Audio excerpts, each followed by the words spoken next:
10,000 Dawns bonus story, number 3, Knights and Dragons. The horse was exhausted. He'd ridden it too hard that day, but the urge to get where he was going had pushed away his sense. They were moving at a slow trot now, towards the fire in the distance. Easy, girl. We'll rest up soon. He patted her gently on the neck, wishing it was without his gauntlets. Finally, they were close enough to the fire he could see a lone figure sitting by it who rose, a hand on the hilt of a blade. "Stop! Stay till you are." "Sir Archimedes, of the house Honorabe. I'd like to use your fire, if you don't mind. My horse and I can't travel much farther." The figure looked them up and down, and then nodded. "You can tie your horse up by mine. There's a pond by the tree it can drink from if you leave the rope slack enough. You're welcome to the stew as well. You try anything funny and I'll gut you." Fair enough. The figure's voice was funny, higher than he expected. Still, no complaints from him. He tied Esmeralda up at the tree, grabbed a bowl and spoon from his saddlebag, and clomped over to the fire. The figure was in fact a woman. She had red hair, cut short to fit under the helmet laying beside her, and had the look of someone who had been in a lot of sword fights, with the nicks and scars of swordplay visible over her form. Arch ladled out some soup, sat down on a rock. She had already taken a convenient tree stump, and awkwardly began to spoon soup in through the visor gap in his helmet. She looked at him like he was an imbecile. "You know, you can take your helmet off." He swallowed the spoonful of stew and shook his head.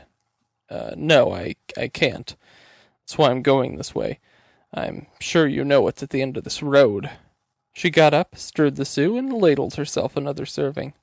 "You tell me." As if on cue, another figure began to approach through the darkness. Both of them reached for their swords. The woman called out again. "Stop! Who goes there?" The approaching figure stopped for a moment, as if unsure, and then replied, "Just a bard passing through, looking for coin or a fire." The woman glanced at Arch again. "Come closer," then approached another woman, this one in garb most bizarre. She wore a long brown coat, on the breast of which there was an emblem of a sun and a moon that had crossed their forms together. Her blonde hair was shaved completely along the left side of her head, all the way from the temple down, and the rest was combed over to drop down to the other side, falling just below her jawline. "What's your name, bard?" The woman kept approaching. "I'm Kinnan Jans. I hope you don't mind my intrusion." The redhead gestured for her to take a seat. "What are your names?" she asked plainly. "I'm Alice MacLeod, the Knight of the Songbird. This is Sir Archimedes of the house Honorabe. My squire's around here somewhere." She trailed off at the end into a grumble. "I'm pleased to meet you both," said Kinnan in the same monotone she said everything in. "You're welcome to the stew. Jack made too much again." Kinnan's face showed no tell, but her eyes to Arch showed a flash of recognition. "Jack would be your squire, then?" Songbird nodded. "And you, Sir Archimedes, I see you're still wearing your armor. Songbird here took it all off. Do you know something I don't about her?" Arch shook his head. I can't actually take it off. That's why I'm here." "You were saying that before she arrived," Songbird said, gesturing at Kinnan with her spoon. "So, why can't you get out of your armor, then?" Arch sighed. "Well, you see, I've been cursed by the queen of this land. I accidentally insulted her taste in wine, and she lay a spell on me that makes it so I cannot leave my suit of armor till I complete a task she set for me," Arch said. Then we're on our way to the same place, I'd wager, Alice replied. You have to rescue the Queen's daughter from the Dragon's Tower, aren't you? He nodded in reply. Then are we at cross purposes? Lady Songbird, I just want this curse released. If you're after the reward, you can have it. I am, she said. Lady Songbird! Another voice yelled. I found some berries for us! Jack, Kinnan said. Yes, Songbird replied. He approached with a bowl chock full of blackberries, which the four of them split between themselves. Songbird reintroduced everyone, and they settled back in. So then, Bard, why don't you sing us a song? Kinnan stared at Songbird. Songbird stared back at Kinnan. Jack and Arch glanced between them. Sure, Kinnan replied. I must warn you, though. I never said I was a good bard. Okay, I get the part about do a little dance, make a little love, but what exactly does get down tonight mean? Arch whispered.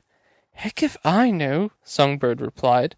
They'd been riding for some time now, Kinnan walking beside their horses. She was wearing unusual white pants, but they didn't seem to be being stained by the mud.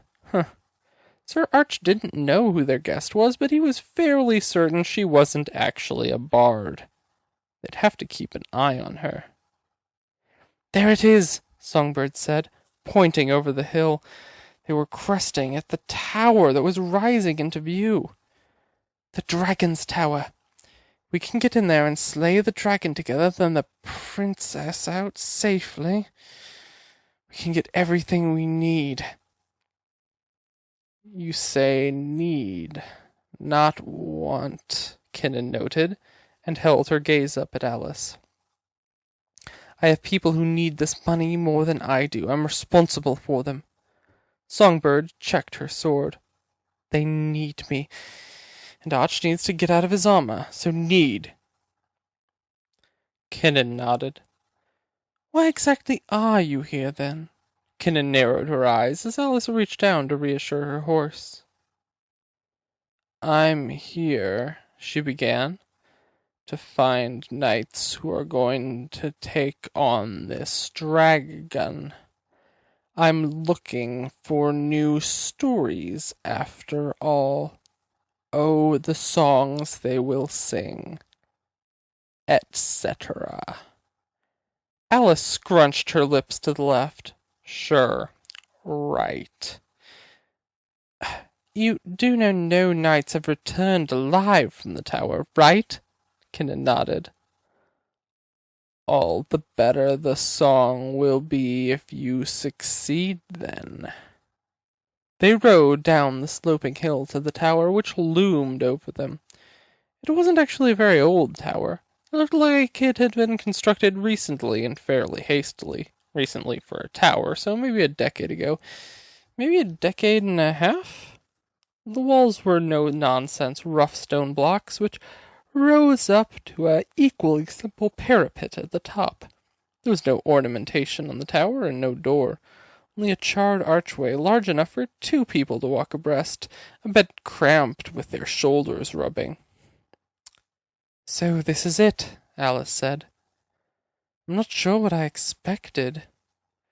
Looks awful simple for a tower. There's hardly any ornamentation on the thing, Arch said.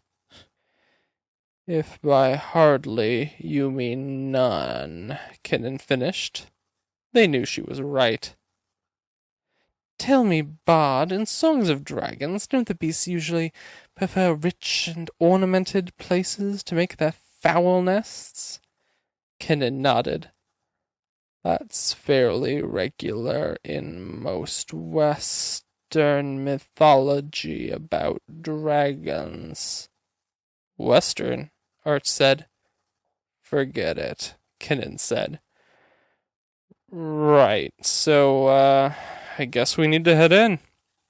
They rode their horses to a tree, tied them up, and put feed bags on them, then changed their minds and set the horses loose. If we don't come out, no use letting them die, Alice said. Together, they gathered outside the entrance and looked into the darkness beyond. So, do we want to draw straws or what? Arch asked.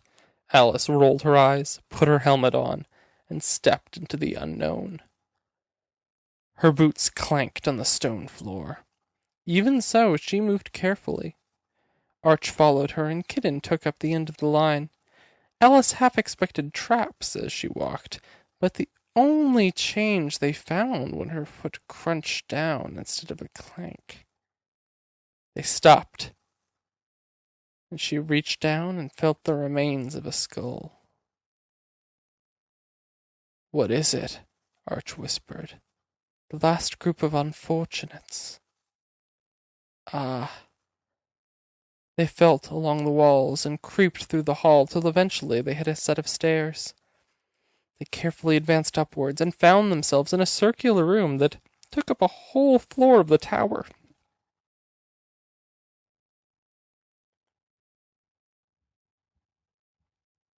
Scorch marks lined the walls, and a few slits in the walls let in air and fading sunlight. A blackened steel ladder descended from a closed trapdoor in the ceiling. They stepped into the room and examined it.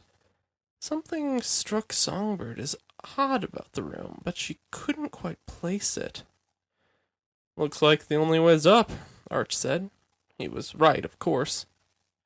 "I'll take first this time." Arch climbed the ladder, and when he reached the trapdoor, took a deep breath and turned a handle on it to undo the latch.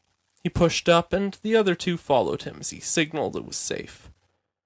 Arch climbed up into a girl's bedroom, the bedroom of a girl who had been there a long time.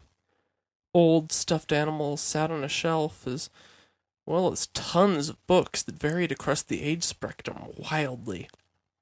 A set of iron doors with a latch was set into one wall, and directly across from it was a large 4-poster bed, complete with canopy, where a teenage girl sat wearing a beautiful and ornate blue dress. Her hair was black, long, and intricately braided. One of her shoeless ankles was a thick shackle leading to a big chain that was anchored into the wall. She didn't look as happy to see them as he'd expected. He climbed up and bowed as Alice and Kinnan scrambled up behind them. "Princess, my name is Sir Archimedes of the House Honorabe. This is Lady Songbird and the Bard, Kinnan. We've come to rescue you." The girl smiled politely. "Okay, well, thanks for coming, but actually, you should all leave. No rescuing needed." "Sorry." Alice looked down at her ankle. "It, doesn't look like you aren't in need of rescuing, to be blunt," she said. "Really? I like it here. It's a very nice tower. Look, there's even a bookshelf. No need to worry." She awkwardly made a gesture with her arms spread wide as if to say, "This is all I need." "Princess, please, you've been here a long time. There's a whole big world out there for you to explore." Nope, I'm fine. Seeing that world, not my thing. Personally, this room is the best." Kinnan began walking through the room, examining the walls. "There is literally a dragon keeping you here," Arch said. "It eats people." Yes," the princess said angrily. "It does. So get out of here before it returns. Do you know how many heroes have come here to rescue me? I've lost count. I really have. They've all died because they're stubborn, like you, and won't leave." The princess ran to the iron doors and swung one open, revealing a balcony and the sunset. "The dragon will be here when it's night. You need to leave. The dragon will kill you." Arch shook his head. "So that's why you're pretending you like it here. You're tired of people dying for you." The princess looked even angrier and on the edge of panic. Please, you have to leave right now," She ran up to them and unsuccessfully began to try to force Arch and Alice towards the trapdoor. Go now before it eats you! Alice grabbed her by the wrists, and Arch began to look for how to disconnect her shackle. No, stop, please, you can't unshackle me, you can't do this, let me go! The princess cried. Kinnen's eyes went wide, and she looked over at the trio. Arch pulled out a connecting pin, and the chain came off the shackle. Aha, done. No! The princess cried. Kinnen walked towards the three of them forcefully. Princess, how big is the dragon? It's big, it's huge! Then how did it get into the lower level when there is only a human-sized doorway? The princess stopped fighting back, and the sun lowered on the horizon. Run, she said.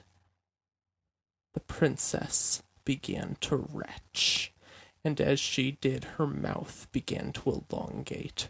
Her skin began changing color, becoming a dark gray. Her pupils turned to vertical slits, and she started hunching over, her shoulders beginning to rise up under her dress and break the fabric. Arch and Alice stood stunned. So Kinnen ran forward, jumped, and kicked the princess in the side so she fell through the trapdoor, hitting the edge as she fell. They heard her body make a cracking thud on the ground. A horrible sound. And then the sound of the dress ripping apart, and the howling screech of a dragon. Kinnen slid down in front of the trapdoor with her landing and closed the door, latching it as they heard the howling screech turn into a crackling inferno. The trap grew hot enough it changed color slightly, with a small column of flame rising up from a hole just big enough for a chain to be notched into. So, Kinnen said, I'd say we found the dragon.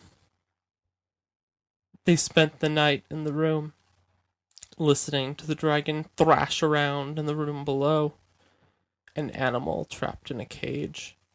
They managed to get a few hours of rest in between the noise, only to be awoken each time by the dragon screeching and slamming itself into the sturdy walls.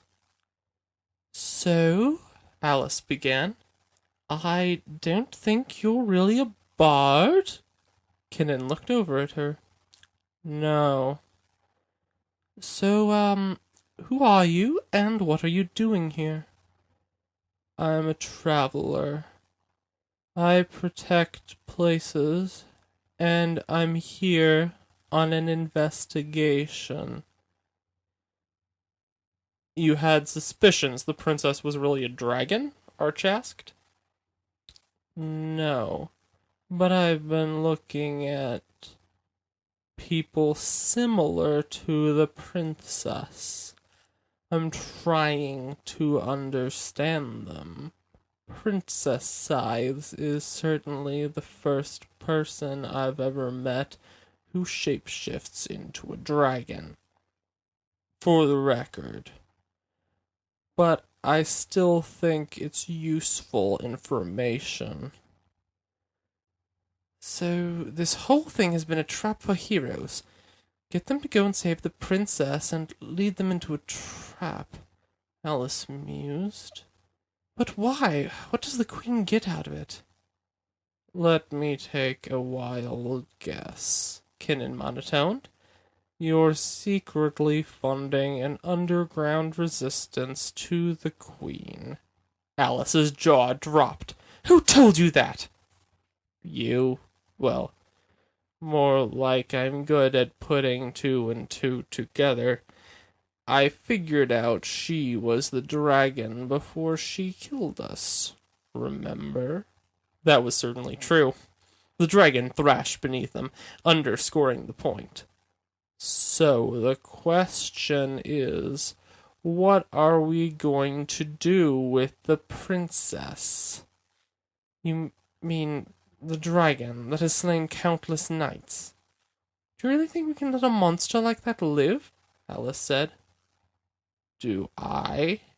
Kinnan raised both eyebrows very slightly, which struck them both as the most expressive thing they'd seen her do. Consider the opposite. This is a young woman who has been chained up her whole life, begging people to leave her alone so she won't kill them when she becomes an uncontrollable monster. Is this her fault? Alice bowed her head a little. Well, when you put it that way. So we don't kill her, Kitten concluded. Hold up here. You're just making that decision, Arch said. She looked at him. Arch tried to make out her feelings on him, and it sort of angered him. He couldn't read her one bit. Yes. Unless you have a counterpoint for why murdering children is okay. She's a danger to everyone around her, only because the Queen tells everyone to go kill her. Tells knights she doesn't want around to go kill her enemies in court. People who stand up too much for the common folk. I'm just guessing, so tell me I'm wrong. Arch and Alice exchanged glances. You're not wrong, they said in unison. I thought so. Kinnan looked out the window. So, we just wait till sunrise. Princess Graylin Scythes awoke naked in the transformation room, the charred threads of what was left of her dress in a few heaps. On the floor, she felt her ankle and found the chain had been undone. She moaned and curled up in a ball, covering her face with her hands. She'd eaten those people, just like always. The last thing she remembered was telling them to run, and then she was the dragon and... Wait. She stuck her hand in her mouth and felt around. Mouth didn't taste like blood and flesh. There were no bits left in there. She sat up and looked around the room. No bones? No corpses? She stood up and crossed her arms, trying to keep her heat in. The morning was chilly, and having no clothes didn't help. Cautiously, she walked towards the ladder and called up to it. Don't open if you are, but, are you alive up there? There was a pause, and she thought she assumed she'd been too optimistic when she heard someone call down. Princess, is that you? It is? Could you please throw something down from my closet? Please don't look. There was a scrambling from up above, and a simple dress came down the trapdoor along with some underclothes. Graylin put them on and climbed up the ladder. At the top were the 3 people from last night, the 2 knights and the strangely dressed bard. I'm very glad you all survived, Graylin said. I'm Princess Graylin Scythes. No one has ever survived a night here before. So we noticed, Songbird said. I suppose it's best if you get it over with, Graylin said, pulling her hair to one side of her neck and getting on her knees. She closed her eyes. Please make it quick. The 3 looked at each other, and Arch reached down, taking her hand, and opened her eyes, and looked up confused. Did you miss me turning into the dragon? I'm the dragon. If that wasn't clear, I eat people. So you're supposed to kill me. She tried to think of how to make it clearer. I am evil. There is a dragon inside me. You need to kill me. If you were really evil, would you have asked for us to leave? tried to persuade us? Kinnan said. You're not evil. Sadly, you're not that important. What? No offense. What Kinnan means, Alice said, is you didn't choose to be put in this tower, did you, or for knights to come here to fight you? You were put in a situation where you couldn't help but do bad things. You didn't have a choice. Graylin looked to the side, her head down, her eyes inspecting the hound's tooth pattern on the rug. Kinnan knelt down. It was your mother, the queen, who put you here, correct? To protect people from what's wrong with me. She is the one sending people here for you to kill. Graylin looked up, shocked. What? You're lying. She sent Lady Songbird and myself here to rescue you, Arch said. All those nights? I thought that they just... Graylin was holding back tears. I still killed them, though. I'm an animal when I'm a dragon. I just want to feed. Do you keep your memories from when you change? Kinnan asked, and Graylin nodded. Kinnan looked at Arch and Alice. Arch, whose face was trapped under that helmet. Alice, who had fought in so many battles. Kinnan had seen them before and would see them again. The faces repeated. She knew them, maybe better than they knew them themselves. The aesthetics changed. Sometimes the motivations changed. There was always something deep down that was the same. It often wasn't what people expected. She'd run into one person who she'd found their most consistent characteristic across their lives was a love of peppermint, and then another whose was a fierce loyalty to their friends. There was always something that was the same. Let's stay here one more night, Kinnan said. Are you crazy? Said Sir Arch. She turns into a dragon. As we proved, we're totally safe in this upper room. You two can stay up here, and I'll stay with the dragon. That's insane, Alice cut in. It will literally kill you. She's right, Graylin whimpered.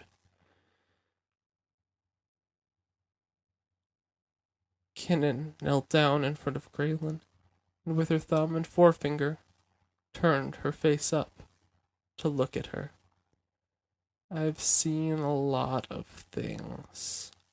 More things than you can imagine. Do you know what I've learned in all that time?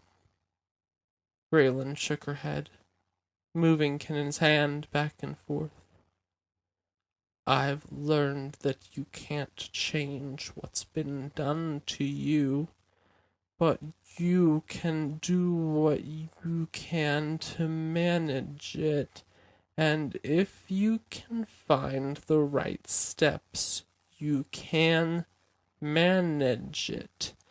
The only solution isn't the first option you found. It's not just between hurting other people and holding yourself up in this tower till you grow old and die. Kinnan rolled her sleeve up and pointed out some circular scars on her inner arm. When I was a young girl, some people thought they could make me their toy, and part of that came from making me afraid of myself and making sure I didn't have the power I was truly capable of. Why do you think you're not dead? There's something inside you they are terrified of. Something they don't want you to know. She held out her hand to Graylin. It was a strong hand, calloused and tightly muscled. Give me the chance to show you you're strong. Graylin looked up at the three of them. The other two seemed a bit amazed. Kinnan had just said all that. She looked back down at the hand and slid her own into it. I'll give you the chance. They wasted the day playing cards. Alice and Arch got the horses back and fed them again, and they took turns telling stories. Kinnan was a bit hard to listen to because she barely ever broke her monotone, but it was still a good story. Alice's was probably the best, as she interspersed it with song and had the best singing voice Arch or Graylin had ever heard. Arch's story was decent, and Graylin's was clearly from one of her books. When night began to approach, Graylin went downstairs with Kinnan and stripped down while Kinnan turned her back, and then wrapped herself in a blanket for modesty. You can turn around now, Kinnan did, and could tell Graylin still felt awkward wrapped only in a blanket in front of another person. It's okay, Kinnan said rather ineffectually. She didn't really know what else to say, then gave up and decided she may as well get to work. Here, eat this, Kinnan said, pulling something out of a pouch at her hip. What is it? Graylin asked, peering at it. It looks bluish. Crystal dust? It is crystal dust. Now eat it. Graylin began to eat it, and it was pretty difficult to get down, so Kinnan offered her some water, which helped. Okay, now what? Think of what I just gave you as medicine. It should help you control what's happening to you. What if you're wrong? Graylin asked. You'll eat me, Kinnan deadpanned. It wasn't very reassuring. The sun began to drop below the horizon. Graylin began to gag. Kinnan stepped towards her, placing her hands on the girl's shoulders. She could feel them changing under her grip, the bones shifting and pulsing. Now, Graylin, I need you to focus. Focus on you. Remember who you are. Who are you? Graylin,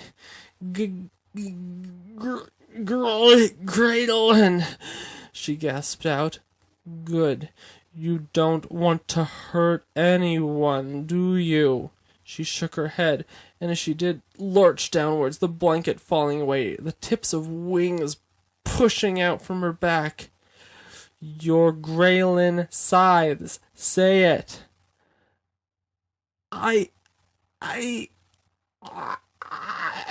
She screeched. Great! She forced out. And you don't want to hurt anyone. Her skin was turning to scales. Her fingernails were elongating into thick claws. Her body was expanding rapidly, her neck elongating, with her features totally breaking the laws of the conservation of mass. Well, technically, Kinnan knew she was converting a massive amount of energy into mass and then expelling it, but for most realities, this would be breaking fundamental laws. The dragon in front of her let out a howling screech, and Kinnan got close to it, moving to the side of its head to look into her big eye. Your name is Graylin Scythes, and you don't want to hurt anyone. Say it. The dragon screeched and bit at her. Kinnan moved fast and jumped around its muzzle, forcing its mouth shut with her arms and thighs. You are in control, Graylin. You are Graylin, and you don't want to hurt anyone. The dragon thrashed its head, trying to throw the burdensome rider off, but Kinnan just held on tighter. Think about your room. What was the story you told us about? You told a story. The dragon tried to slam her into a wall, but she moved like a spider down his head onto its neck. The dragon rolled and thrashed, but Kinnan didn't let go, even as she scurried across its body with a preternatural ease. "You're not used to this, are you? You want to eat me, don't you? Well, maybe that's the next step." She dropped off the side of the dragon and landed like a cat, rising to her feet and staring the dragon down impassively. It charged her, blowing fire. As the smoke cleared, the dragon expected her to be charred remains, a burning husk, but there she was, a curved line in front of her as though the fire had stopped right in front of Kinnan. She stared. She didn't blink. Dragon charged again, mouth ready to devour her, and Kinnan did nothing.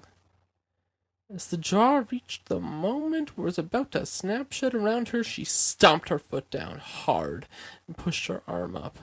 The dragon struggled like someone had jammed a stick in its mouth. The dragon screeched and blew more fire and shook its head hard enough to break someone's neck, but Kinnan just stood there, placid.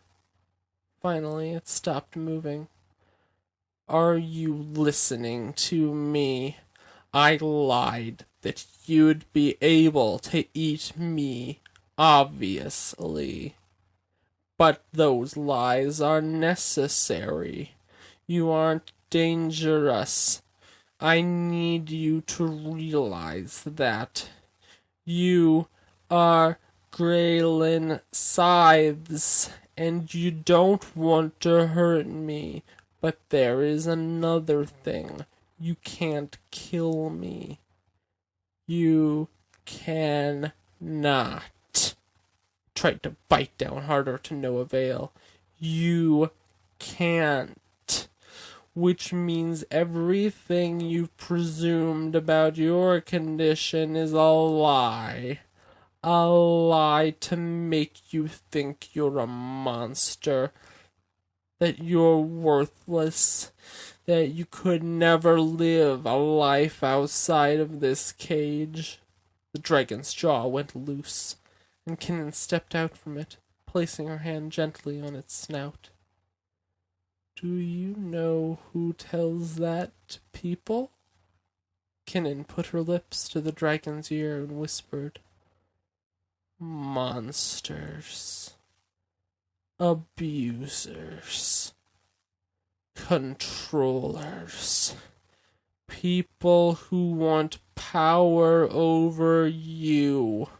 Who want you to pretend they are your god." She gently stroked the dragon's snout. "But you are Graylin Scythes. Do you understand that?" The dragon looked unsure.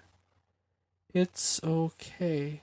You don't have to understand it now. But you're in there.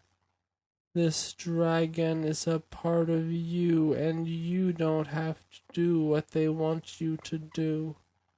The dragon rumbled and shuddered, and Kinnan felt something thick and wet hit her shoulder.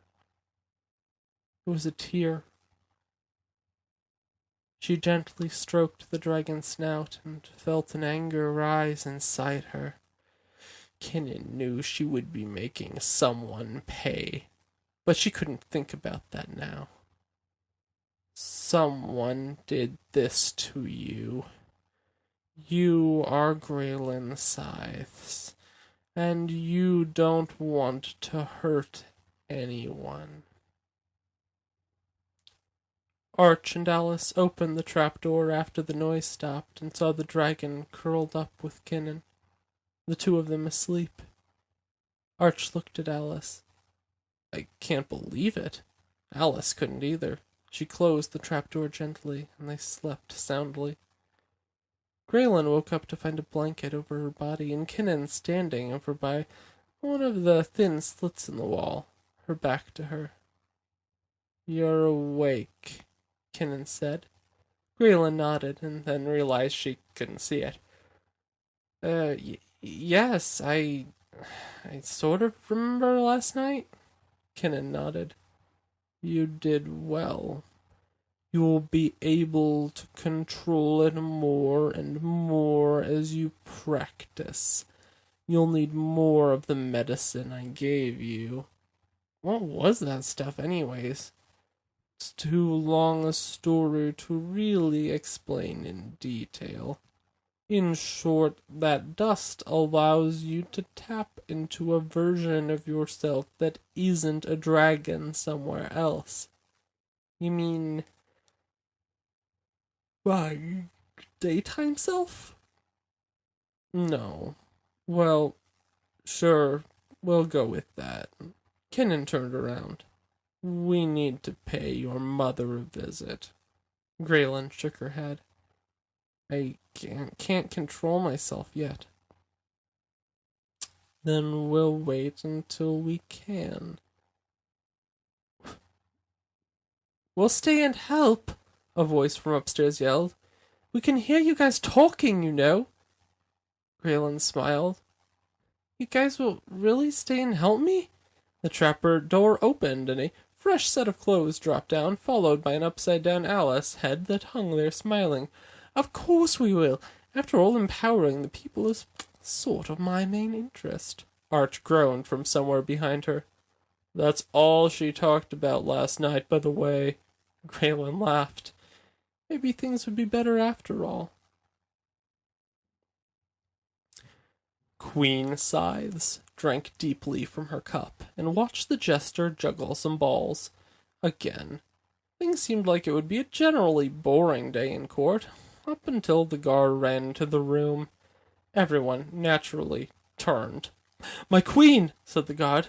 3 adventurers have returned with your lost daughter. She has been saved from the dragon. She dropped the cup in shock. That's impossible. My queen, I've seen it with my own eyes. This is a joyous day for the kingdom indeed. Oh, they are being brought here to the main hall post-haste. The queen tried to think of something to say. How was this possible? She tried to think on her feet, but nothing came to her. She heard the approaching cheers. Finally, she decided to call a guard. As the 3 adventurers and her daughter came into the room, she screamed, That is not my daughter! There was a collective gasp. Mother, it's me, Graylin said. I've been rescued. I know my daughter. You're the dread dragon in disguise. Don't try to fool us with your sorcery. The guards lowered their pikes into a charging position. Mother, how can I prove that it's me? I'm no dragon. Her mother grinned a wicked grin. Why don't you stay in this room past sundown? Graylin shrugged. If that would prove it to you, that won't be any problem at all. Graylin sat down at a table and smiled around the room. The room was tense as the day progressed, but as the sun set, Graylin simply sat there picking his sweet roll. The queen was furious, but kept a polite smile on her face. And the 4 of them, the whole plotting group, just sat there politely chatting. Arch, you said she cursed you, correct? How did she do that? Arch gestured to the queen's necklace, a blue crystal. Everyone knows the queen there has that magic amulet. She never takes it off. Kinnan raised an eyebrow. Excuse me, I need to go commit treason, Kinnan said, and got up from the table. Her companions half-heartedly tried to stop her, but in the end they just let her go. She seemed to know what she was doing. Most of the time, anyways. The queen watched her approach, incredulously. So you're the foreigner who has riled up... Kinnan cut her off by drawing a blade from under her coat and carefully slicing the chain of the necklace so that she cut not a nick of flesh, and the amulet dropped down into her hand. Casually, she walked back to Graylin as the queen began to gag. I guess you inherited the whole dragon thing. Who knew? Anyways, this should solve your problems. She tossed the amulet to Graylin, who caught it and clasped it tightly. "Ah, Kinnan," Alice said, watching the queen's wings burst out of her back as the people in the room began to scream and flee. "She's turning into a dragon." Kinnan shrugged and finished her wine. "Well, you guys are heroes. Let's go deal with the problem." Arch and Alice drew their swords, and Graylin, clutching the amulet, seemed to make a decision. "We're all heroes," she said, and closing her eyes and focusing, began to gag. Two dresses ripped apart, and two dragons screeched at each other, their wings unfurling, and they began to fire at each other, sending the tables in the main hall flying and burning into walls. Alice, Arch, and Kinnan began to run towards the dragon, two of them with swords drawn. As the dragons circled each other, they waited.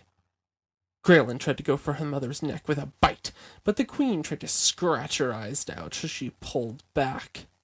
"Now!" Alice said, and the three humans leapt into action. Arch and Alice stabbed downwards, putting their swords through the dragon's front feet, and then pulling to stab their swords between cracks in the stone floor, where they stuck. Kinnan leapt and wrapped herself around the dragon's mouth, forcing it shut. Graylin took the opportunity and tackled her mother, holding her to the floor as she thrashed. "Guards! Chains!" Alice yelled. The guards poked their heads in through a crack in the door. "Don't just stand there gawking! Chains!" Graylin knelt as the bishop lowered the crown onto her head, and she rose up to face the crowd. "Long live Queen Scythes," the bishop said, and the crowd repeated it with a fervor. Graylin smiled over her to her Lord Protector of the Crown, Archimedes, and Lord Protector of the People, Songbird. They grinned back at her. She'd used the amulet to dispel Arch's curse after some trial and error, and it was nice to see his face. Kinnan stood there next to him, also clapping, but not smiling. Then again, she hadn't seen her smile once, so she didn't take it as an insult. There was more pomp and circumstance, but she finally got the chance to talk to her friends soon afterwards. I owe you all so much. I can't believe how much things have changed in such a short time. I hope you all stay at my court so we can truly make this land a great one together. You know I'll help. The people of this land need lots of things. Safety, education, basic health care, Alice said. And I'll definitely stay too, Arch said. I owe you as much. Graylin held her hands out, and they took them and knelt, but she pulled them up and hugged them instead. Then she turned to Kinnan. Won't you stay as well? I owe you the most of all. You owe me nothing, Kinnan said. You were the one who learned to master your powers, not me. Anyways, I have other places to be. I'm a busy woman. Please, reconsider. I'll check back in every so often to make sure you're keeping control of yourself and leave some dust in case that amulet doesn't do the job by itself. But I really do need to be off. I came here to learn about you, Graylin, and I certainly learned quite a bit. I just hope it's useful. Still, I'm grateful. Kinnan nodded. Be better than the people who hurt you, Kinnan said, and turned and began to walk away. We won't forget you. You'll always be welcome. Kinnan turned her head, and for a moment Graylin thought she might smile. But she turned her head back and walked out the door into the great beyond.